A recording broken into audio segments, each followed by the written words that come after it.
What if the wealthiest person on your street drives a used pickup truck, clips coupons, and shops at Costco, while the flashy guy in the sports car is quietly drowning in debt? That's not a hypothetical. That's the finding of one of the most eye-opening personal finance books ever written. In 1996, Thomas Stanley and William Danko spent years interviewing actual millionaires across America. Not the celebrities or tech billionaires you see in magazines, but ordinary, quietly wealthy people hiding in plain sight. And what they found completely shattered everything most people believe about wealth. This is the summary of The Millionaire Next Door, a book that could genuinely change how you think about money. The big idea. Let's start with the central premise. Stanley and Danko set out to study the wealthy by actually talking to them.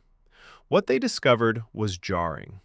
Most millionaires in America don't look rich. They live in modest homes, drive ordinary cars, wear inexpensive watches, and avoid flashy spending. Meanwhile, many high-income earners, doctors, lawyers, executives, are barely staying afloat because they spend everything they make. The authors coined two terms to describe these two types: PAWs, prodigious accumulators of wealth, and UAWs, under-accumulators of wealth. A PAW builds wealth efficiently relative to their income. A UAW earns a lot but accumulates very little. And the shocking truth the book reveals? Most wealthy people are PAWs, and they often don't look wealthy at all. Finding one. Frugality is the foundation. The first major finding is about lifestyle. The millionaires in this study were almost universally frugal. Not cheap, frugal. They were intentional about every dollar they spent. They didn't buy luxury goods to impress others. Most had never paid more than a few $100s for a suit. Many still cut their own grass. A significant portion had never spent more than $30,000 on a car, ever. Why does this matter? Because high consumption is the single biggest killer of wealth building. Every dollar spent on depreciating luxury goods is a dollar that doesn't compound over time. These millionaires understood something most people don't. Looking wealthy and being wealthy are almost always opposites. The book offers a striking contrast. Imagine two neighbors. One earns $150,000 a year, drives a new BMW, lives in a $600,000 house, wears designer clothes, and takes expensive vacations. The other earns $80,000, drives a 5-year-old Honda, lives in a modest home, and quietly invests 20% of their income. After 20 years, who's wealthy? Almost always the second person. Finding 2. Time, energy, and money allocation. The second finding is about how millionaires allocate their three most important resources: time, energy, and money. Stanley and Danko found that wealthy people spend significantly more time planning their finances than average earners do. They track their spending, they plan their investments, they think carefully before major purchases. 55% of millionaires studied had a detailed household budget. 66% could say exactly how much they spent on food, clothing, and shelter. 20% plus of annual income invested before any lifestyle spending. Contrast this with high earners who live paycheck to paycheck. They often have no budget, no tracking, and no long-term plan. They're too busy earning to think about keeping. The lesson here isn't complicated. Wealth isn't just about how much you earn. It's about how deliberately you manage what you earn. Finding 3. Financial independence over status. This is one of the book's most powerful insights. The millionaires studied placed financial independence far above social status. They didn't care about impressing neighbors, colleagues, or even family members. Their goal wasn't a bigger house or a newer car. It was freedom. The freedom to work because they wanted to, not because they had to. The freedom to weather any financial storm. The freedom to pass something meaningful on to their children. This runs completely against the cultural current. We live in a society that constantly signals that success looks a certain way: the car, the clothes, the neighborhood. But the research is unambiguous. The people who chase those signals almost never build serious wealth. The ones who ignore them almost always do. The authors describe this as prioritizing financial independence over displaying social prestige. That single mental shift is perhaps the most important idea in the entire book. Finding 4. Their parents didn't support them financially. Here's a finding that surprises a lot of people. Most of the self-made millionaires in this study did not receive significant financial gifts from their parents. In fact, the research suggests that adult children who receive large financial handouts, what the authors call economic outpatient care, often end up less wealthy than those who don't. Why? Because receiving money consistently tends to inflate lifestyle expectations without building the habits needed to sustain them. If your parents cover your car payment, your rent, or your vacations, you get accustomed to a standard of living that your own income doesn't actually support. And you never develop the discipline, resourcefulness, and financial skills that wealth actually requires. The millionaires in the book generally learned early that they were on their own financially.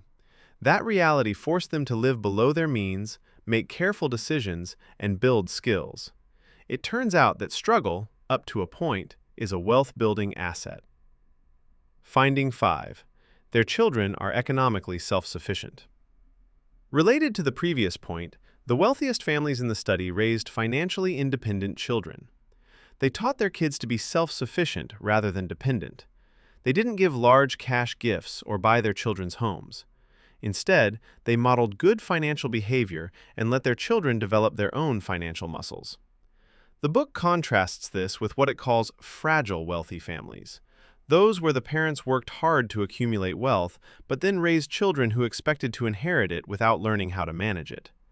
That wealth rarely survives a generation or two.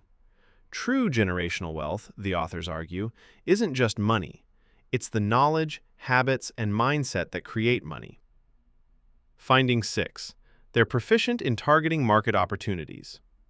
A recurring theme among the wealthy in this study is that they're good at identifying economic opportunity. Many of them are business owners, not flashy startup founders, but owners of unglamorous, profitable businesses. Welding contractors, pest control companies, scrap metal dealers, rice farmers. These aren't the businesses that get featured in magazine spreads, but they generate consistent cash flow, require relatively low overhead, and serve needs that never go away. The millionaires next door understood that wealth comes from serving markets well, not from working in prestigious industries. Interestingly, many high-earning professionals, surgeons, attorneys, executives, actually build less wealth than business owners with lower headline incomes, because the professionals' expenses tend to grow in proportion to their salaries, while savvy business owners keep costs tight and reinvest profits. Finding 7. They chose the right occupation. The final major finding is about vocation. The authors found that the most wealth-friendly professions weren't necessarily the highest-paying ones. A doctor earning $400,000 who lives like it, has student debt, and practices in an expensive city may accumulate less than a business owner clearing $120,000 who lives modestly and invests consistently. The real variable isn't income. It's the gap between what you earn and what you spend, multiplied by time. A teacher who lives frugally, avoids debt, and invests every month for 30 years can quietly become a millionaire. A lawyer who earns 10 times as much but spends accordingly may never get there. The lesson? Stop optimizing purely for income and start optimizing for the income-to-spending ratio over time. The wealth formula. One of the most memorable tools from the book is a simple formula Stanley and Danko offer to determine whether you're a PAW or a UAW. Take your age, multiply it by your gross annual income, then divide by 10. That's what your net worth should be if you're on track. If your actual net worth is significantly below that number, you're likely an underaccumulator of wealth, regardless of how much you earn. It's a sobering calculation for a lot of high earners, and a surprisingly encouraging one for a lot of modest earners who've quietly been doing the right things for years. Conclusion. So what's the ultimate takeaway from The Millionaire Next Door? It's this: wealth is far more democratic than our culture leads us to believe. It's not reserved for the lucky, the brilliant, or the born into money. It's available to almost anyone willing to make a simple but counterintuitive trade. Give up the appearance of wealth in exchange for the reality of it. Live below your means. Invest consistently. Ignore status games. Be financially independent. Raise financially capable children. Run or own things rather than just work for things. These aren't secrets. They're boring, reliable, proven principles that the actually wealthy have been quietly practicing for decades, while the rest of us are convinced that wealth looks like something else entirely. The millionaire next door isn't driving the Ferrari. He's the guy in the sensible sedan who just happens to have a very, very large brokerage account. If you found this helpful, make sure to like the video and subscribe to the channel for more insights on finance, investing, and navigating uncertain markets.